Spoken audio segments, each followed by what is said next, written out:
نن سبا د یو عالم کفر طرف نه یو سازش روان دی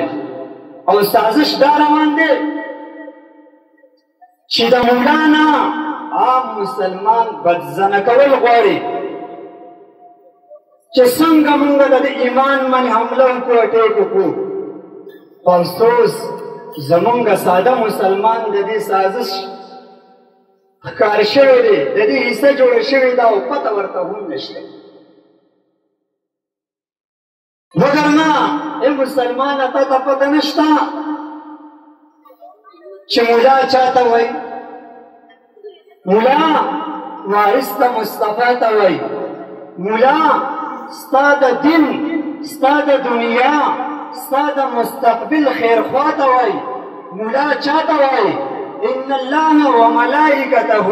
واهل السماوات والارض چې الله د الله فرشتې زمینی مخلوق اسمانی مخلوق دریابی مخلوق مولا د پاره د خیر دعاګانې غواړي مولا چاته وایي ابن عباس رضی الله تعالی عنه فرمایي چې د عام مؤمن نه د مولا 200 درجې زیاتې دي د یوې درجې نه بلې درجې پورې 15 کالو د تلو مسافت لري مولا چاته وایي پیغمبر خدا فرمایي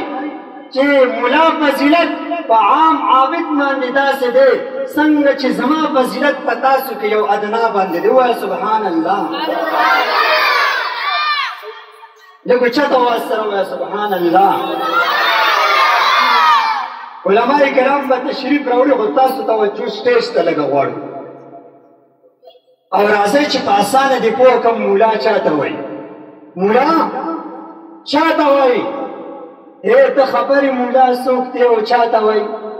خدای دې سم که دا وارث ته مصطفی ته وایي او مولا خو نر دی د غره سره ډغره وایي تر زنځیرونو د جیلونو تر سمندر سره ډغره وایي او تا ته معلومه شوه چې څوک په پیسو څوک په ځان مین دی او څوک د انسان قدر کوي په انسان مین دی مولا رښتیا په خپل نبي مین دی په دې خاوره مین دی په دې وطن مین دی په قرآن مین دی ته بیا ولې مولا پسې پروپیګنډې کوي او وایي د مولا څه کار دی تاریخ د علمای دیوبند وګوره مولا خو دین او د وطن دپاره خپل لاسونه کړو ته پیش کړي خپل سړي ګوړو ته نیسلي او خپل کورونه او بچي پرېښي ملک یې پرېښی علاقه یې پرېښې ده دې ملک نه انګریز له منډه ورکړې ده سامراجي له منډه ورکړې ده د ملک د مغربي تهذیب هغه جنازه یې دې ځای نه وښکلې ده نن ته وایي مولا څوک دی او چاته وایي هی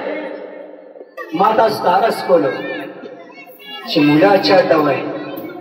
او دا ولې پروپیګنډې کوي اکابرین ناست دي خو دا تاسو نه زه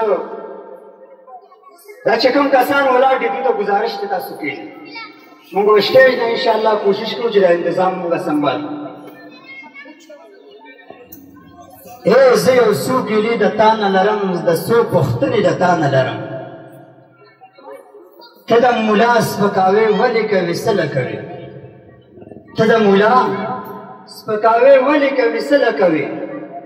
په جهنم کې ځان لا کنده کوې څه له کوې د خدای نیکبخته مقام څومره دی اوچت دی مولا دا ته چې نن څه امیداد برکت دی مولا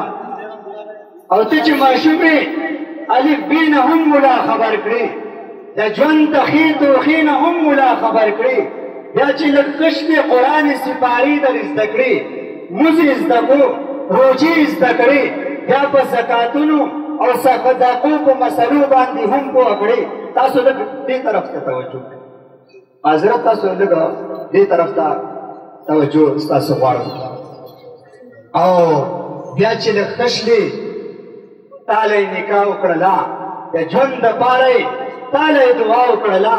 شاید په بدو او په ښو کې پکارېږي مولا ستا په جرګو او ستا په معرکو کې پکارېږي مولا بیا په کوم جواز مولا نه نفرت لري ته ژوند کې چې ګام په ګام مولا ته ضرورت لري ته او یو خبره هغه کسانو ته کوم چې هغه په سوشل میډیا باندې د علماء کرامو تهین کې هغو ته وایم تامیش د دین خلاف کلک ملګری د شیطان تامیش د دین خلاف کلک ملګری د شیطان ته سنت پورې خندا کړي آخر څنګه مسلمان عبادت نه د نفرت د میخانې سره دې لګي د چرسو د بنګو میخانې سره دې لګي بیا به خپه ځان دی چې اخته په کوم ګناه وي آخرت به دې تباهي هم به غرق په دې دنیا او زه خبره ختموم آخري یو خبره کوم تاسو کثیر تعداد کې راغلي یئ زه تاسو دا یو خبره کوم نن مسلمان نه ایمان خطا دی تاسو ځان له خپل ایمان مضبوطیا سره ونیسئ مولانا ادریس کاندلوي رحمت الله علیه په خپل کتاب عقاید اسلام کې یو نکته لیکلې ده د شاه ولی الله صاحب په حوالې سره دا خبره ډېره د توجه ده ستاسو دې خبرې ته توجه شته عقاید اسلام کې یو خبره لیکلې ده او خبره دا ده چې هغه لیکلي دي چې یو ځای کې یو ملا بدنام شو او ستا زړه خفه شو چې دا ولې بدنام شو ده سره خو دوی ته دین تړلی دی نو دا د ایمان علامت دی او که نه ستا زړه خوشحاله شو چې ته نه خلاص شم دنیا نه به کافر سي د سره به در کې ایمان